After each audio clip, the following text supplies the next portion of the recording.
এই যে পাড়ার ঘরে ফাড়ার বাচ্চা করেন বেতন দেয় কি লজ্ঞা এক উপর আল্লাহ জানে, আর জানে বিসিবি সভাপতি এবং কি অন্য অন্য যে কর্মচারীরা আছে তারা। না আমরা দেখেন কি রুমফার চাকরি করে হের লগে আন্দোলনও করে, বেতন বাড়াইতে হইবে, বেতন বাড়াইতে হইবে, বেতন বাড়াইতে। এই খেলাই আবার বেতন বাড়াবা কেমন দাঁড়ায়া? এই খেলা দিয়া বেতন বাড়ান হয় না, এই খেলা দিয়া আল্লুডি হয়, আল্লুডি দিয়া যদি কিছু আইপূর্ণ হয় তোমাকে দিয়া ছাড়া কোনো গতি দেই না। আসলে আমাকে দোষ এ জায়গায় ক্রিকেটের কোনো দোষ দেখি না। আমরা একটুখানি একটু হ্যাঁ ভালো দেখলে একাল উৎফুল্ল হয়ে যাই, এই অমুক প্লেয়ার রম্পা সিরিয়া একালে তাদাম সব শেষ। এরপর মনে করেন এই যে নাহিদ্রানা কত উৎফুল্ল।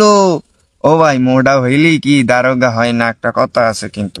তো জোরে বল করলি একটু ফুলও আর হইয়ে যায় না, নিয়ন্ত্রণ লাগে। বল করার মোস্তাফিজও কিন্তু বল করে, হ্যার বল কি গতি হয় জানেন? স্প্রিং গতি। তারপর মানসম্মত ওইরকম হাফলা পাতা বানাইতে পারে না কোন দলের প্লেয়াররা। নাইট রানারে যেরকম হাফলা পাতা বানায়, যেমন এই কি অবস্থা হয়েছে। আহারে লজ্জা, আহারে মাবুদ, সব দিকে তোমাকে মানে বিসিবি দিয়া কি পাও না কি তোমরা এটা কইতে পারো? সব দিকে সুযোগ সুবিধা পাইও তোমরা এইরকম হেগে মেগে ফেলাও ছোট ছোট দলের লগে।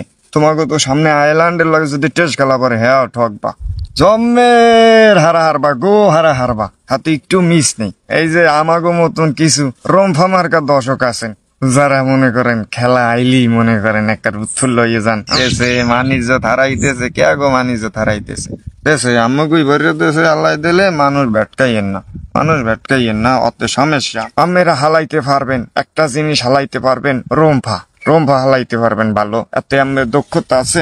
এই যে বাংলাদেশের ফাইন মেরার পিছনে এক কারিগর হইলে কি এটা জানেন? নাজমুল হোসেন পান্ত।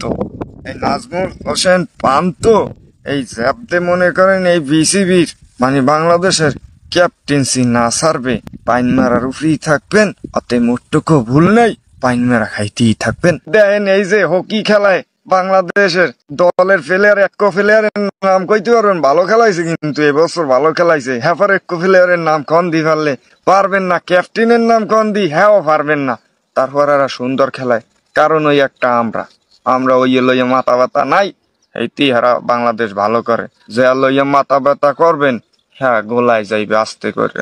এই যে যেমন ধরেন বলতে হয় না কিন্তু বলার লাগে যে ক্রিকেটের মধ্যে আহান্দান লাগে না, হান্দাই লাভ নেই। যে আমাদের কোরআনের হাফেজ গুলা এই যে বিশ্ব সেরা সেরা হইয়ায় আমরা এক ফিরে উৎফুল্ল হইছি, হই নেই।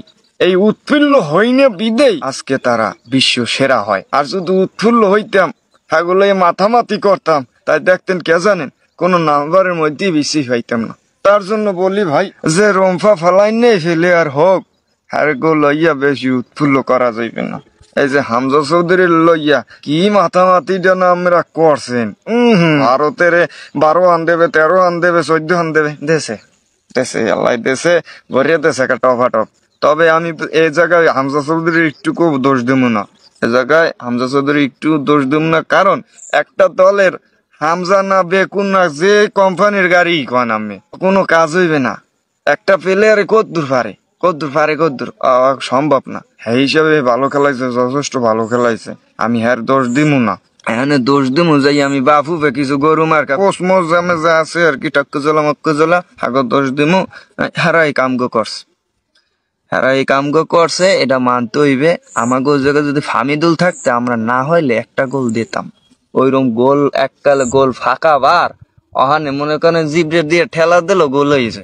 হে জায়গায় বল মারে হ্যাঁ ইন্ডিয়ার প্লেয়ার লইছে ও খুলে, হ্যাঁ ইন্ডিয়ার প্লেয়ারের পায়ে বল মারে, কেমন রম্ফা মার্কা প্লেয়ার লইয়া খেলতে গেছে, হে লইয়া আবার লাফালাফি কি ভারতের উড়িয়ে দেবেন, এই করবেন সেই করবেন, হানতেছেন আমাকে হান্দাইতেছে টপাটপ।